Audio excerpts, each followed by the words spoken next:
You know, the other day, my son actually, he's 17 and he's learning how to drive.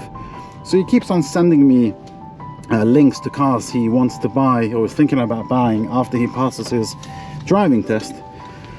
And the other day he sends me a link to a Toyota Prius, and I said, nope, do not get this car. Now, I didn't tell him not to get it because of the practical reasons behind it, which are because, you know, it's a 1.8 litre and it's a new driver, so it'll be expensive to buy, expensive to insure, etc. And there are much cheaper cars for him, better options, smaller cars like this Volkswagen Polo, for example. But I told him not to buy it because it's such an ugly, horrible car. It's horrible. It gives everybody the impression of a slow car, of the most annoying car, traffic, Uber, drunken nights out. You know, this is the car that shows up when you order an Uber at 3 o'clock in the morning coming out of a club in town. Hi everybody and welcome back. Today we're going to be giving a first impression review on this 2018 Toyota Prius. It's obviously a hybrid, and historically I've always hated this car.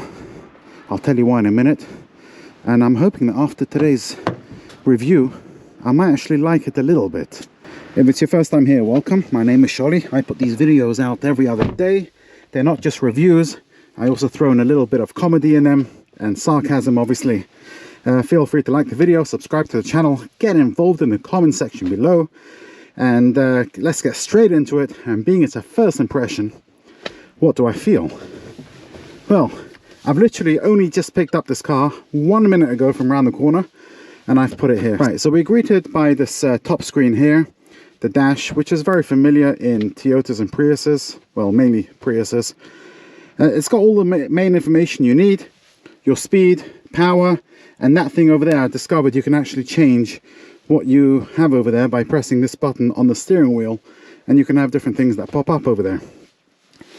Your vents, your air vents, and then you're greeted by this infotainment system, which, to be honest, is absolute rubbish, as they usually are in Toyotas.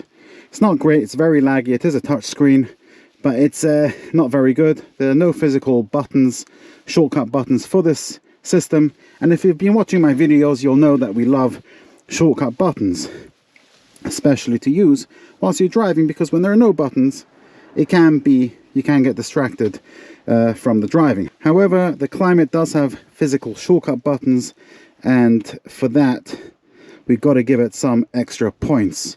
Very simple, you turn it on by pressing this button up. You could control the speed of it, the temperature, and it's also got dual zone climate control. To switch it off, you just press that. Bob's your uncle, Fanny's your aunt. Moving further down, you got the gear stick, which you got to move to the right and up to go into reverse. It's got a reverse camera, which is absolutely awful. The screen on the Toyotas are no good, it's known. Let's move on from that. To drive, you got to go right again and down, and it's in drive. If you want to go into park, you press the button. Very simple. You got different drive modes on here. You got normal, power, and eco. And then you've also got an EV option, which is working. Surprisingly, it's actually never worked in any of my videos I've done reviews on, because there's never enough power in the battery. Moving further down, we have a wireless charging pad, which I think does work. Yes, it works, very good. You've got a power button to switch it on and off. I'm not sure why you would want to do that. And then there are two cup holders which seem decent size, with an armrest that only opens from the driver's side. And in front of the armrest there is a 12-volt socket together with a USB and a AUX socket. To access the heated seats that's under the dash in the floating area, it's very simple to use: low, off and high. Fantastic. On the right hand side of the steering wheel, you got a button which says HUD, which stands for heads up display. When you press it, it comes on and you're greeted with that screen over there. And from the steering wheel you can actually control the height of the actual display in front of you. I'm not sure if that's going to come out on the camera. And above the heads up display button you got the parallel parking option, and it's not currently available. On the door, very typical, electric windows, electric mirrors, and you can fold them too. Storage wise, there's plenty of it. There's a nice big glove box which is full of the owner's items. The door bins are okay, you can fit nice big bottles in them. Like we saw earlier, there's also a nice big under armrest storage with a shelf. See? Nice, isn't it? The style in this car is a little bit dull. I mean, Toyotas are not best known for their style, for the sense of style. However, the quality is brilliant. It's Toyota, so you know you're going to get very good quality everywhere, or almost everywhere. It's only when you go lower down where you have cheap plastics, or the areas you don't really touch, like in the front of the window, you really can't reach. And with that, let's go check out the boot space. And I can tell you it's massive, and it's no wonder that Uber drivers love to use this as their taxis. It's got a massive 457 litres of boot space, and when you put those seats down, 1633 litres. It's one of the best in its class. You got these nice side hooks that are nicely tucked away. You got a light, and underneath you can actually store that the parcel shelf in here. It's just fantastic. Now, I'm going to show you the back seats, but I saw before they are quite dirty. The owner does have children, and they've obviously made a mess.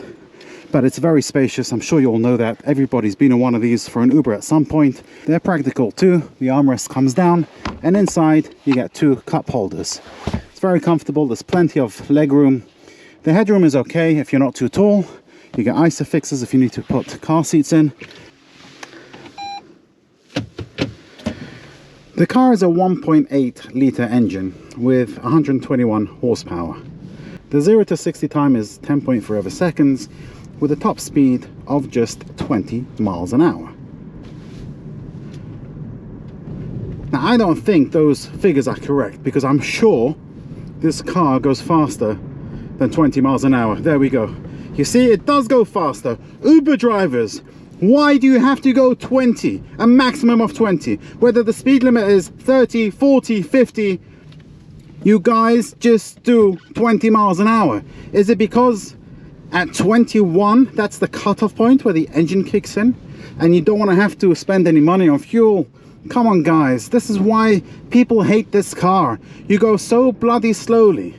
20 miles an hour on a 30 zone or a 40 zone. Are you having a laugh or what? This car's actually really nice to drive. It's pleasant. It does a Mahusiv of something like 57 miles to the gallon, which is mega in this sector. I don't think the Ioniq compares to this when it comes to fuel economy and the whole hybrid system. Toyota is definitely the best, but I gotta tell you, it's really comfortable to drive. The steering is light, albeit a little bit numb. You know, you could turn the wheel and it doesn't feel like it's doing much. But it's comfortable. The seats are comfortable. The drive is quiet, relaxing. The engine is not on, it's off, currently off. As soon as I put my foot down, the engine will kick in. But it's a beautiful car to drive, and I'm surprisingly liking it. Another fantastic feature this car has is it can actually park itself. So there's a steering wheel button at the right of the steering wheel where you press it and it will start looking for a parking space. Now, it's actually found one on the right, but I don't want to take that one. I want to take the one on the left, and it's picked it up. So it says stop the vehicle, shift it into reverse, and here it goes, all by itself. Now, you do have to, do not hit that tree, do not hit that tree, oh my god. You do have to apply the brake. Yeah, and we're done. Shift to drive. I don't want to shift to drive, I'll shift it to park. Brilliant, absolutely brilliant. It worked. I'm telling you, I used to hate this car, and I'm so happy that I've got to know it a little bit better. It really, if you can put image aside, because let's face it, it's not the best looking car. On the outside it looks awful, the inside is very dull, but if you can put that aside and get this car for what it is, a nice quality, good quality, economical, smooth, comfortable car, I think you'll be very happy with it. It's brilliant, absolutely brilliant.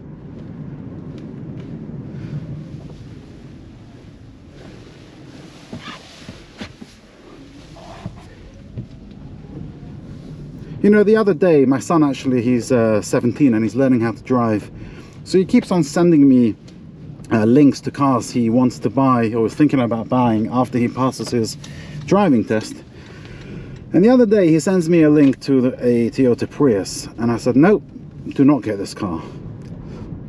Now, I didn't tell him not to get it because of the practical reasons behind it, which are because, you know, it's a 1.8 litre and it's a new driver, so it'll be expensive to buy, expensive to insure, etc.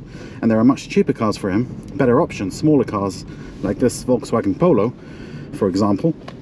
But I told him not to buy it because it's such an ugly, horrible car. It's horrible. It gives everybody the impression of a slow car, of the most annoying car, traffic, Uber, drunken nights out. You know, this is the car that shows up when you order an Uber at 3 o'clock in the morning coming out of a club in town.